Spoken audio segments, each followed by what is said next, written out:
দফায়ের দাবি, এক দফায়ের দাবি। আউযু বিল্লাহি মিনাশ শাইতানির রাজিম। বিসমিল্লাহির রহমানির রহিম। আল্লাযীনা জাহাদু ফীনা লানহদিয়ান্নাহুম সুবুলানা। আল্লাহুম্মা সাল্লি আলা মুহাম্মাদ ওয়া আলা আলি মুহাম্মাদ।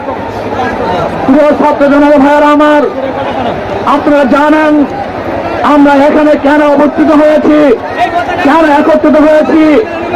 আজকে আমার ভাই রক্ত দিয়েছে, আমার ভাই জীবন দিয়েছে, আমার ভাই হসপিটালে ঢুকে দিলে বলছে, অবস্থা আছে, আমার ভাই কবরের মধ্যে চলে গেছে।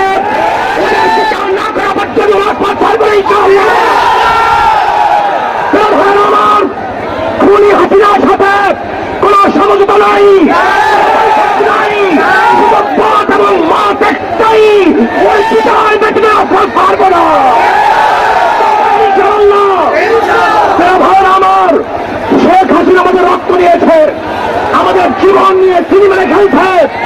আমি প্রশাসনের ভাই থেকে বলতে চাই, আমি আর্মি থেকে বলতে চাই, পুলিশ থেকে বলতে চাই, জনগণের টাকায় বুলেট যেন জনগণের বুকে বিদ্ধ না হয়।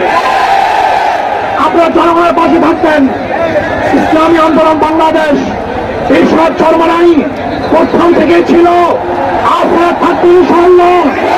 কতদিন পর্যন্ত শেখ হাসিনার প্রতিবাদ দেওয়া হবে, কতদিন পর্যন্ত রাজপথ হবে ইনশাআল্লাহ। যদি কেউ আমাদের মধ্যে শেখ হাসিনার সাথে হঠাৎ করার প্ল্যান করে, ষড়যন্ত্র করে, তাহলে আমরা তাদেরকে নির্যাতন হিসাবে ঘোষণা করছি। শেখ হাসিনার সাথে কোনো বৈঠক নেই, কোনো আলোচনা নাই, শুধু দাবি একটা, দাওয়া একটা, ওই গণভবন দখল করতে হবে।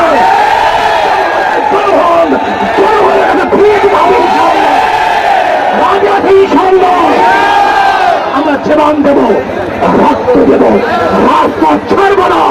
শেখ হাসিনা উৎখাত করেই ছাড়বে ইনশাআল্লাহ। এক দফা, এক দাবি, শেখ হাসিনা কবে পাবে? এক দফা, এক দাবি, শেখ হাসিনা কবে পাবে? শেখ হাসিনা এখন দাবি, এক দফা, এক দাবি। ইনশাআল্লাহ আন্দোলন চলছে, চলবে, চলতে থাকবে।